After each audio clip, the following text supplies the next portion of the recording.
You don't think of Madonna and think of huge vocals or think of even huge dancing at this point. You think of kind of this package, this brand, and I think that's what Rihanna is focusing on. Rihanna didn't take time out to smell the roses of her success. She stayed on the grind, going back on tour. This time, she was the headliner, being backed up by the likes of Ciara and Akon. At the 2008 Grammy Awards, she performed her songs Umbrella and Don't Stop the Music. That night, she took home the Grammy for Best Rap Song collaboration with Jay-Z. She's just kind of like defined herself into this fashion icon, so just to watch that whole transformation has been crazy. And then along the way, she's had a whole bunch of hits, you know what I mean? That's what this industry is about. It's about making good records, and she puts, you know, no matter what type of, you know, vibe the environment is in, she always comes with records that match, and I think, you know, that's a wonderful thing and a hard thing to do as an artist, you know? You know, she takes risks, you know, and as artists, it's important to take risks, and you can respect that, you know, so that's what I do like about her, is that she dares to be different, and she's confident in it. Rihanna, I think she has certainly been a trailblazer for the new generation of pop starlets. I mean, R&B pop, because, you know, just seeing her evolution from having more reggae and Caribbean influences in her music to still having it, but having touched so many different people across the world, understanding to include that in, you know, in her pop sensibilities, you know what I'm saying? And she's cute and she's fashion forward, so, you know, I've always admired her. I'm a huge fan. I think she's gorgeous, first of all. I think she's a beautiful young lady, and I like her music. You know, I have a 10-year-old daughter. I never used to listen to hip-hop or anything that was in the pop kind of thing, but she's changed me and turned me around, so I'm really familiar with a lot of what's going on with the females in the pop area right now, and Rihanna's one of my favorites. She's super focused, and she knows what she wants, and she gets it, so she's really cool. And she's like super cool as well, like down to earth. Everybody knows she makes amazing music, amazing artist. She's beautiful, she's young, extremely talented, and definitely one of the trendsetters of our generation. I think the thing about Rihanna is that she's completely innovated herself time and time again. Every album, it's a new look, it's new music, it's a new sound, and I think that's what keeps her, you know, present and keeps people on, you know, wondering about her, because you're always wondering what she's going to do next. Well, first of all, any artist is going to progress as long as they continue getting hit records, and she does evolve with each album. She morphs into a different thing, so I think that's how she's been able to be so successful for so long. I love the fact that, you know, you see the elevation. It just keeps going up. It keeps getting higher. And even when people try to say, you know, the last album wasn't as great, she came back and made a great album this time. So that's what it's about. It's about moving up. We always had this deal. I said when she was saying, all I want is a Grammy. She's calling me, Daddy, what do you want? I said a Grammy. Everything she called, what do you want? The Grammy. So she got the Grammy. I wanted her to get a Grammy. That is the crowned in, you know, the gold medal. I'm more comfortable now. Like, you know, I'm more confident, you know, because it's natural. Beautiful person, inside and out. Truly talented, committed for many, many years. She's hung in there. She absolutely deserves her honors. Later that summer, Rihanna took her musical transformation into another gear with the release of Disturbia. Chris Brown initially wrote the song for his own album, but felt it was better suited for a female artist. I think it was a good pairing musically for them, for Rihanna and Chris Brown. I think it probably helped open the door. He's very edgy, again, not afraid to try different things and come out of left field, I think, as people are hearing on the current album. So I think for her, it just opened the door and gave her that freedom and that confidence to say, okay, let me try this, let me stick my toe out in this water and see what happens. And it worked. I broke out of my innocent shell. I want to show the world me, and I got a little rebellious on this album. I got a little attitude on if you listen to the album, you can see both lyrically and the way I sing certain songs, the titles, the topics, and I want to do things my way. I want to do what I want to do, not care what people want me to be or look like. I just want to do me. After the creative collaboration, gossip websites began reporting that Chris Brown and Rihanna were an item.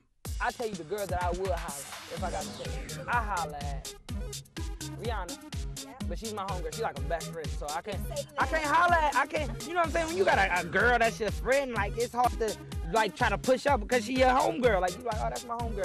That's like my best friend. The first time I got any kind of confirmation that there may be something going on with the two of them was when Chris Brown appeared on a remix of Umbrella. That was huge. I mean, everybody loved them as a couple. I mean, everybody loved them.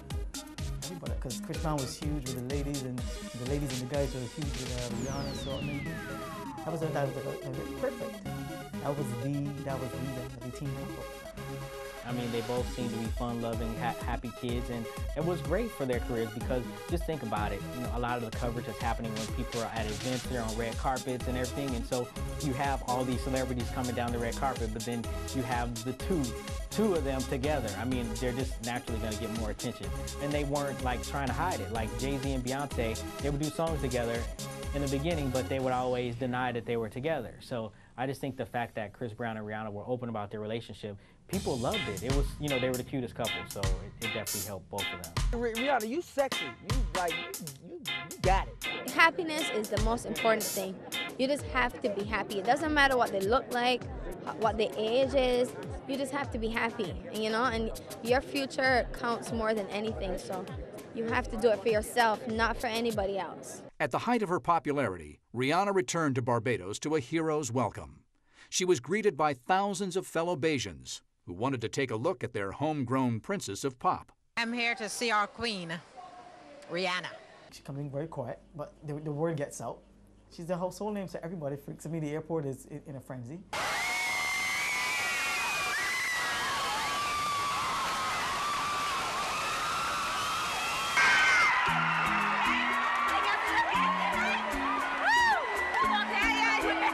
I'm so happy that she got to do something she really wanted to do, because as she would remember when she said, "Mom, I really want to be an entertainer," I would be like, when we go out in public, say you want to be a doctor or a lawyer. But she just stuck to her guns. This is what she wants to do, and it's great. And when you're doing something that you really love, you know, it comes so natural, because she's always wanted to do this. It feels wonderful because, you know, you see her in a magazine, you go, oh, that's my sister, you know? I think it's great. And most of all, that she enjoys doing what she's doing. Her personality so suits the profession. I think it's wonderful. I just want to say that I am really, really excited to be here, to be at home. There's no place like home. There will never be another Barbados. And I really greatly appreciate all that you guys are doing, all the support, and you got the way that you're showing your appreciation. And let's just party tonight. It's all about tonight. I can't wait. Thousands of people turned out, thousands. I mean, of course, came off from the airport, so that was a huge motorcade.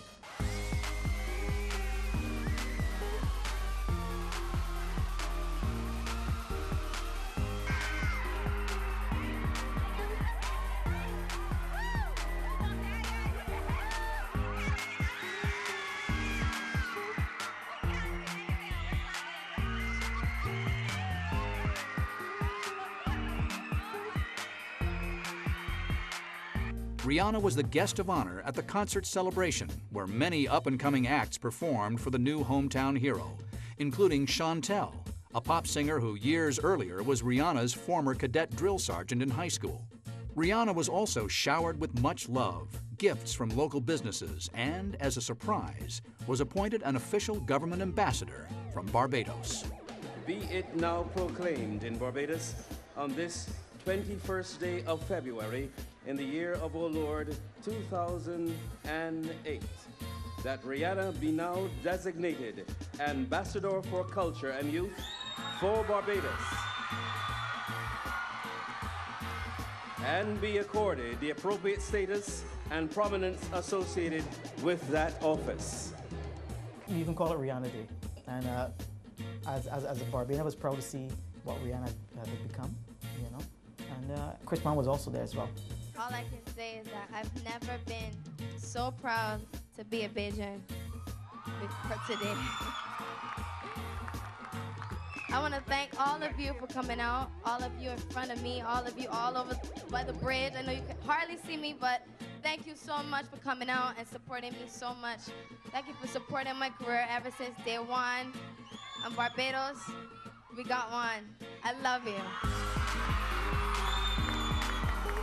But Rihanna she's really sweet. She knows what she's about. She has business mind, so she's business. might just look like it's a gimmick, but it's business. I had such an amazing time. It was a beautiful experience, and I can't wait to go back. Rihanna's career was moving into high gear. She had scored many endorsements and could do no wrong musically. At the same time, her new boyfriend and Disturbia collaborator was also